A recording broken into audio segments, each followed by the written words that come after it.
The security threat prevalent in the region remains the proscribed indigenous people of Biafra, known as IPOB, subsequently, and its Eastern Security Network.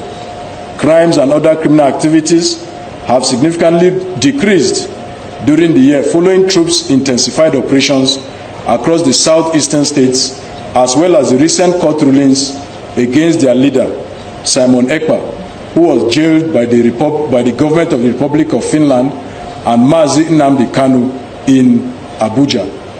These developments have substantially degraded the group's capabilities. We often hear that peace is not just the absence of war, but if you ask the Nigerian army today, they will tell you that the silence you are hearing in the southeast is a direct result of two major events: the continued imprisonment of Nnamdi Kanu in Abuja and the shocking jailing of Simon Ekpa in Finland.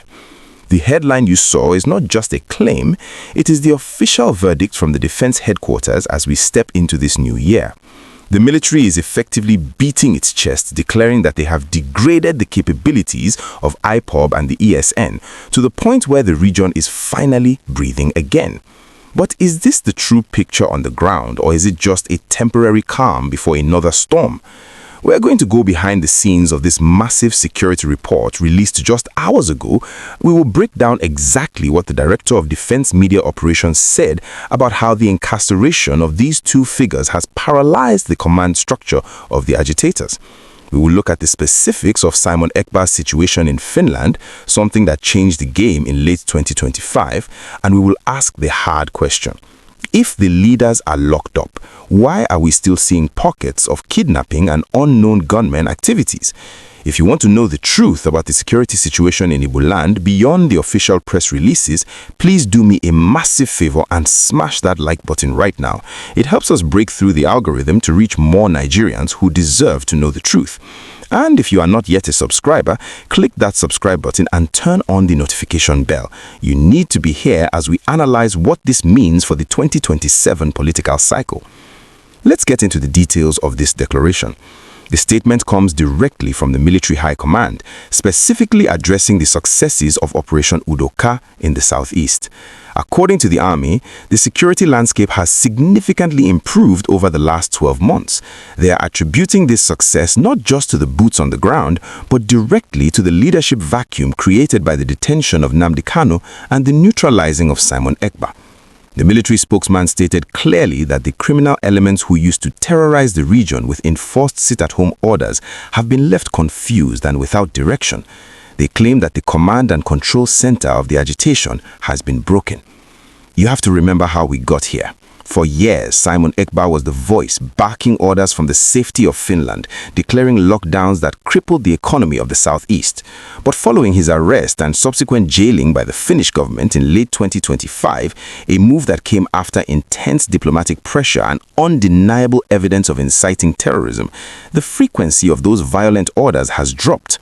The Nigerian army is now capitalizing on this. They reported that in 2025 alone, they arrested over 778 criminal suspects and rescued dozens of kidnapped victims in the region. They are painting a picture of a force that is no longer on the defensive, but is now hunting down the remnants of these groups who are scattering into the forests. But here's where it gets complicated. The army admits that while the big fish are in the net, the water is still murky. They mention that these groups have shifted tactics. Instead of the massive coordinated attacks on police stations that we saw in 2023 and 2024, the criminals have resorted to attacking lightly manned checkpoints and engaging in opportunistic kidnapping for ransom. This suggests that while the ideological agitation might be weakening due to the absence of Kanu and Ekpa, the criminality has not disappeared. It has just mutated. It has become less about Biafra and more about business, the dirty business of crime. The report also touched on the massive economic sabotage that has been halted. The military revealed that in the last year, they foiled oil theft valued at over 8.9 billion naira across the South-South and Southeast. This is crucial because there has always been a link between the funding of these gunmen and the illegal bunkering activities in the creeks. By cutting off the money flow and locking up the mouthpieces, the army believes they have found the winning formula. However, the reaction on the streets of Owerri, Aba, and Enugu is mixed. While many residents admit that the sit-at-home fatigue has set in and people are defying orders more than before, there is still a deep sense of unease. The heavy military presence, the checkpoints, the armored tanks remains a daily reality. For the ordinary trader, improved security shouldn't look like a war zone. There is also the political argument that refuses to go away, that true peace will only come not by force but by dialogue and the release of Nnamdi Kanu. The army statement today stands in direct opposition to that view. They are essentially saying we don't need to release him to get peace, we have achieved peace because we kept him. I want to ask you, the viewer, do you agree with the Nigerian Army's assessment? Do you feel safer in the Southeast today than you did a year ago? Is the silence we are hearing a sign of genuine peace, or is it just fear? Drop your thoughts in the comments below. I really want to hear from those of you actually living in the region. Your experience is the real news. As we move into 2026, the challenge for the army will be sustainability. Can they hold this peace without a political solution? With Ekpa out of the picture in Finland and Kanu remaining in the DSS facility, the structure of IPOB faces its biggest existential test. Will a new leader emerge, or is this truly the end of the violent agitation as we know it? We will be tracking the movements of Operation UDO KA closely in the coming weeks. If you found this update informative and balanced, smash that like button. It supports the channel and helps us keep asking the hard questions.